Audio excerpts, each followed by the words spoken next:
अस्सलाम वालेकुम एवरीवन। उम्मीद है कि सब खैरियत से होंगे। आ गए जी एक और नई वीडियो लेके, एक और नई शक्ल लेके। पाकिस्तान और न्यूजीलैंड का T20 का मैच शुरू होने वाला है। प्री मैच एनालिसिस के साथ हम हाजिर हैं। देखते रहें हमने क्या बात की है।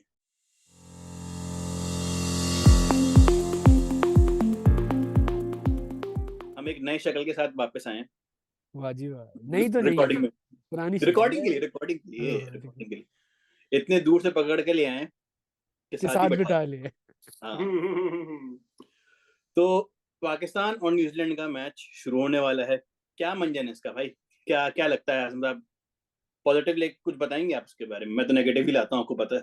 देखिए पॉजिटिव जो है ना, हम आज दानी भाई से पूछेंगे, क्योंकि हम बहुत नेगेटिव बातें करते हैं। क्योंकि मैं जो नेगेटिव। कमेंट्स नहीं, कमेंट्स में लोग आते हैं, लोग बाबर आजम को डिफेंड करते हैं, आप बैश करते हैं। और अब तो सारे जो है वो ओपनर्स को खिला रहे हैं, तो आई थिंक सवाल दानी भाई की तरफ ही जाता है। दानी भाई, आप कैसा देख रहे हैं स्क्वाड को? और आपसे कमेंट लेंगे, ओवरऑल स्क्वाड कैसा लग रहा है आपको? प्रोबेबल अभी तो आएगी शीट, आई थिंक कुछ घंटों में आ जानी चाहिए कि वो क्या खिलाएंगे, क्या होगा। लेकिन आप ओपनिंग पार्टनरशिप को कैसा देख रहे हैं, कि अब उसमें चेंजेस आएगा कि नहीं आएगा? इससे शुरू करें। ओपनिंग पार्टनरशिप में चेंजेस एक ही हुई है, सिर्फ साइम की हुई है बाबर से। बाबर हम्म। को डिमोट करके नीचे कर दिया है। I think he is one down now, तो हम्म। Third batsman. लेकिन मेरे हिसाब से ओपनिंग पेयर साइम और फकर का होना चाहिए था। रिजवान को भी नीचे आना चाहिए था, इन माय ओपिनियन। अब क्योंकि लेकिन वाइस दोनों, कैप्टन है ना, है तो रिजवान हाँ, वाइस वो कैप्टन, तो तो यार उसकी अब वो चलेगी। डिसीजन मेकिंग जो है उनकी, वो फखर को सिक्स पे ला रहे हैं ना। नहीं नहीं, चार तो नंबर एक पे रीसेंट कमेंट से ये लग रहा है कि वो सिक्स या सेवन पे आना चाह रहा है। लेकिन मैं ये कहना चाह रहा था कि जो ओपनिंग पेयर है आपका, वो डोमिनेटिंग ज्यादा होता है, क्योंकि आपके जो ऊपर से रन अगर आ गए हम्म। तो फिर नीचे आपको ज्यादा हेल्पफुल होगी इफ यू आर चेसिंग और if you are giving a target. Demotion की जहाँ से बात आई कि जब बाबर आजम को क्यों नीचे लाया गया, क्योंकि उनका कह रहे हैं कि इन लोगों का लो स्ट्राइक रेट है T20 में, विच इज ट्रू। क्योंकि उनका जो उनके जो रन है वो 70 रन 50 बॉलों पे, या 50 रन 40 बॉलों पे, ये स्ट्राइक रेट चल रहा है, जो कि एक्सेप्टेबल नहीं है T20 में आजकल के मॉडर्न डे T20 में। मॉडर्न डे क्रिकेट जिसे कहते हैं, जो टर्मिनोलॉजी है उसके उसकी डेफिनेशन के हिसाब से ये बिल्कुल एक्सेप्टेबल नहीं है। अगर टेक्निकल तो बात में है, तो क्या आपको लगता है पावर प्ले में अब रन ज्यादा होंगे? क्योंकि हम हमेशा इसी पे बहस करते थे कि पावर प्ले में इसको सही तरह यूटिलाइज नहीं करते बाबर और रिजवान। लंबा खेलते हैं कि जी हम 12-13 ओवर खेल लेंगे, उसके बाद देखेंगे, और इसलिए एंड में प्रेशर आने नहीं पर लाता। आखिरी के 5 ओवर के लिए खेलते हैं ना, कि तो हानि भाई, आखिरी के आपसे 5 ओवर सवाल है, मार। आपको क्या लगता है इसके बारे में? क्या अब पावर प्ले के अंदर हमें वो एक्स्ट्रा उम्फ मिल जाएगा साइम अयूब की वजह से? यार एब्सोल्युटली मिल सकता है, और उससे फिर ये होगा कि दूसरे एंड पर जो रिजवान है वो आपका थोड़ा सा विकेट बचा के रखेगा, क्योंकि उसका उसका काम ये होता है कि उसको थोड़ा सा टिकना होता है, हम्म। 2-3 ओवर खेलने होते हैं। सेम हम्म। गोस बाबर आजम। हम्म। फखर जमान साइम अयूब जैसे ये ऐसे प्लेयर नहीं है। उनको अगर तुम कोई लूज बॉल दोगे वो छक्का या मारेंगे। चौका मारेंगे भाई। तुमने टेस्ट मैच में भी देख लिया था। I don't want to go back to it, but you know how he played with against Starc. तो बिल्कुल। अगर आप T20 पे उठा के देखें, जिसमें फखर जमान और साइम अयूब की पार्टनरशिप लगी है। मैं आज आज ही देख रहा था वो मैच, और मतलब उसमें अगर आप देखें, दोनों ने 40-40 रन किए हैं, विच साइम अयूब ने तकरीबन 20 या 22 बॉलों पे 40 समथिंग और रन कर लिए थे। 47। 40 समथिंग कर लिए थे। उसी तरह फखर जमान ने भी 37 या 38 बॉल्स पे 44-45 रन कर दिए, जिसके इवन दो उसके आगे पीछे जितने भी प्लेयर्स हैं सब कोलैप्स किए हैं। लेकिन उस सेकंड T20 में आपको नजर आया कि भाई एक कि हम लोग ये सॉलिड पार्टनरशिप मिल गई, जहां पे उसके बाद से बाबर आजम या अपना रिजवान आते, वो अपना नया फॉर्म ऑफ क्रिकेट खेलते। तो मेरे हिसाब से तो मैं यही बोलूंगा कि फखर जमान और साइम अयूब को ओपन करना चाहिए, नीचे आ जाएं रिजवान और बाबर आजम। लेकिन ऐसा नहीं हो सकता। ये तो मतलब हम बचपन अगेंस्ट द लॉ। से ये मतलब 1.5 इंच की मस्जिद, जैसे मैं कहता हूँ हमेशा, सबकी 1.5 इंच की मस्जिद होती है, तो वो निकालेंगे। तो सवाल यहाँ पे मैं ना, हमने नोट्स में तो काफी चीजें लिखी थी, लेकिन मैं अभी दिमाग में एक बात है स्क्वाड को देख के, आजम खान की इंक्लूजन भी है। वैसे मैंने अनाउंस नहीं किया स्क्वाड, प्रोबेबल जो है मैं वो लगा दूंगा, लेकिन यहाँ पे मैं जरा बता दूं, रिजवान, साइम अयूब, ये प्रोबेबल है। साइम अयूब, बाबर आजम, फखर जमान, इफ्तिखार अहमद, आजम खान, मोहम्मद नवाज, आमिर जमाल, शाहिन शाह अफरीदी, हारिस रऊफ और जमान खान। तो मैं जो सवाल की तरफ जाना चाह रहा था वो मैं हनी भाई आपसे पूछूंगा, फिर दानी भाई आपसे भी थोड़ा टेक लेंगे 1-2 मिनट का इस पे, कि विकेट कीपिंग अब कौन करेगा? आजम खान को अगर आप रखते हैं तो आप उसको विकेट कीपिंग देंगे कि रिजवान बोलेंगे कि नहीं क्योंकि अब मैं वाइस कैप्टन हूँ तो मैं ही विकेट कीपिंग करूंगा, मैं ही पहली बॉल खेलूंगा? तो इस पे आपको क्या आ- लगता है? आजम खान को हमने दोनों तरफ देखा हुआ है, अपना फील्डिंग करते हुए भी देखा हुआ है, और आई थिंक हमने विकेट कीपिंग की तरफ, विकेट फील्डिंग तो कीपिंग हमने तो यूके में करके देखा, जब यूके में आए थे तब वो फील्डिंग की थी उन्होंने, ऑब्वियसली तब उनका हैदर अली के साथ वो खेले थे। तो आप हाँ, क्या कहते हैं हनी भाई इसमें? तो डिपेंड करता है कि कैसे यूटिलाइज करते हैं प्लेयर्स को।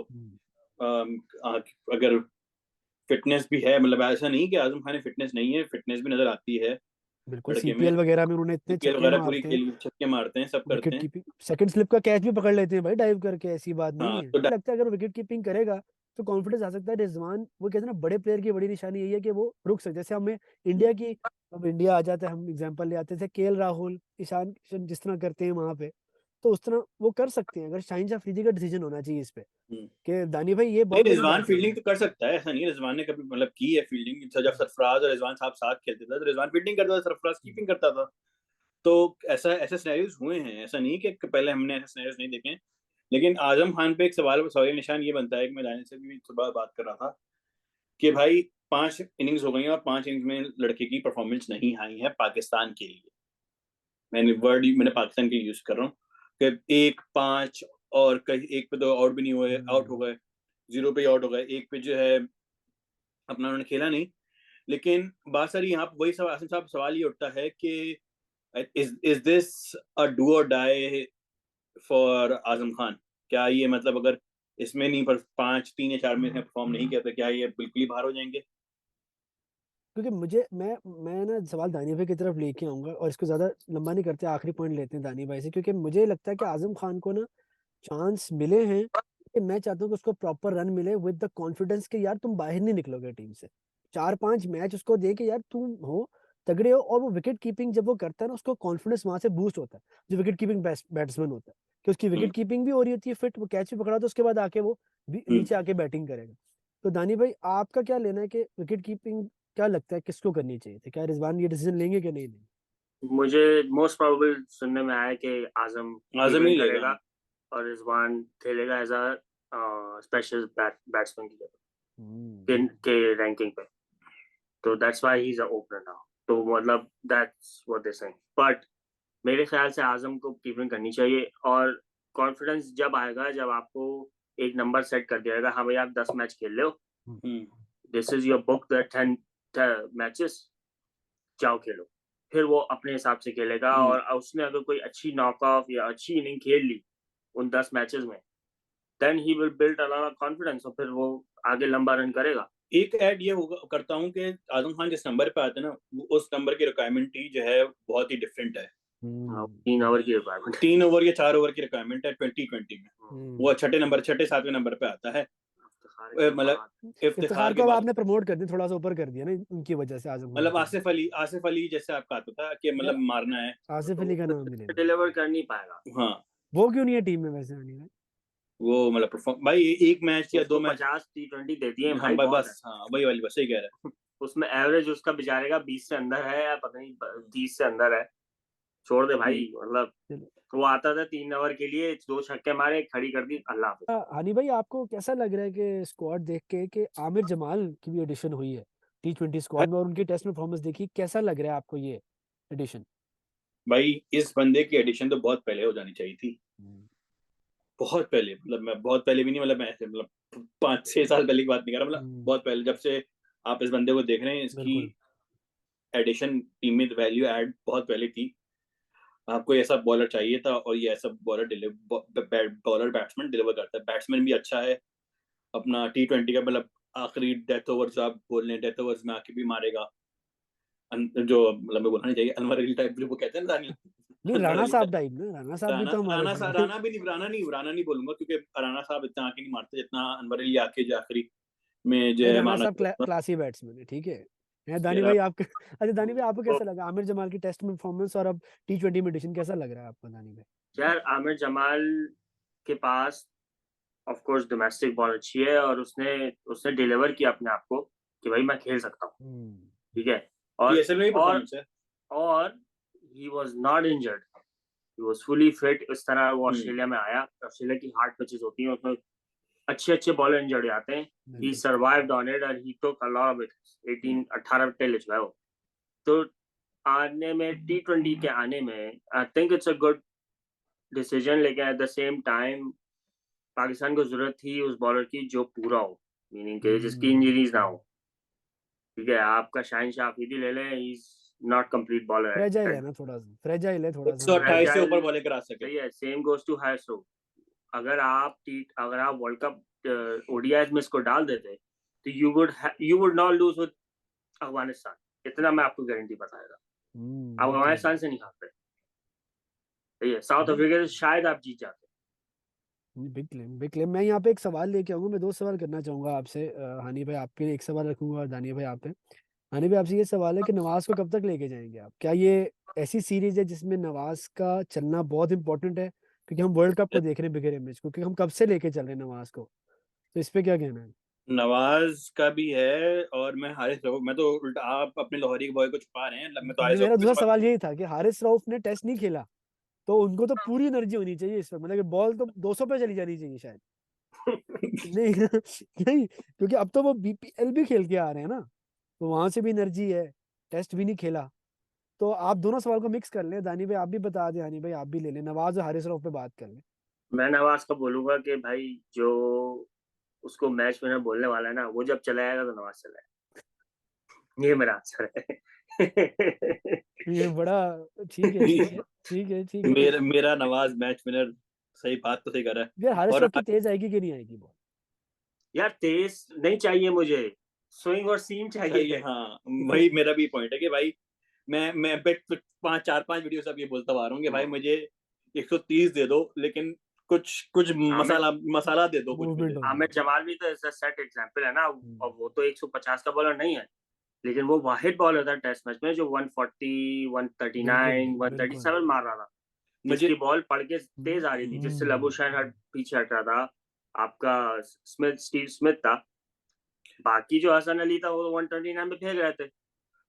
इतनी स्लो फेंक रहे थे कि वो बॉल मैं क्या करूं, मैं नाश्ते करके आ जाऊं फिर खेल लूं बॉल, इतनी स्लो थी वो। वर्ल्ड कप की स्क्वाड के अंदर मैं वही बोलूंगा कि अगर जो फाइनल वर्ल्ड कप स्क्वाड जो मैं चाहता हूँ कि जो हमारे 3 बड़े पेसर्स हों, उसमें आमिर जमाल, नसीम शाह और शाहिन शाह अफरीदी हों। मैं हारिस रऊफ को नहीं देखता इन 3 बड़े पेसर्स में जो आपको वर्ल्ड कप जितवा सकते हैं अभी जो आने वाला है। तो आखिरी सवाल की तरफ जाने पाते हैं, और वो है Shaheen Shah Afridi captaincy. General talk करते हैं इस पे कि भाई शाहिन शाह अफरीदी लाहौरी की कैप्टनसी देख टेस्टेड होगी ऑफ कोर्स। मैं तो चाह रहा हूँ कि और मतलब उसको एक्सपोजर मिले इंटरनेशनल। क्या शाहिन शाह अफरीदी सही कैप्टन है? क्योंकि भाई देखो, शाहिन शाह अफरीदी कैप्टन सही है क्योंकि उसने 2 टाइटल जिताए हुए on his resume. World cup जिताया?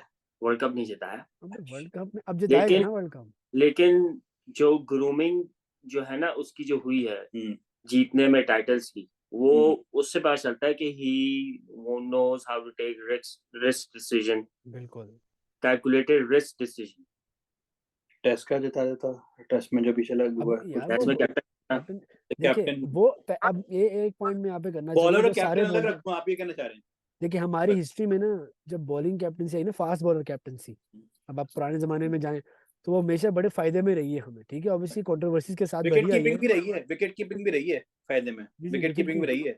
9 कंसेक्यूटिव था। मोइन खान की बात कर रहे हैं आप? ओ अच्छा, राशिद लतीफ। अच्छा, लेकिन शाहिन शाह अफरीदी प्रूव करके आया। मैं ये पॉइंट यहाँ रेस करना चाह रहा हूँ कि हम जो बाबर आजम पे बोलते थे, शाहिन शाह अफरीदी एक टेस्टेड और एक प्रूवन हमारा एसेट है जो अब कैप्टनसी पे आया है। तो बाबर आजम प्रूवन नहीं था ना, मतलब कि उसको तो डाल, हम यही तो बोलते थे कि वो सीख रहा है। शाहिन तो सीख के आया ना, तो अब उसके ऊपर ऑब्वियसली वो कहते हैं ना कि अब प्रेशर होना चाहिए शाहिन को कि वो डिलीवर करे।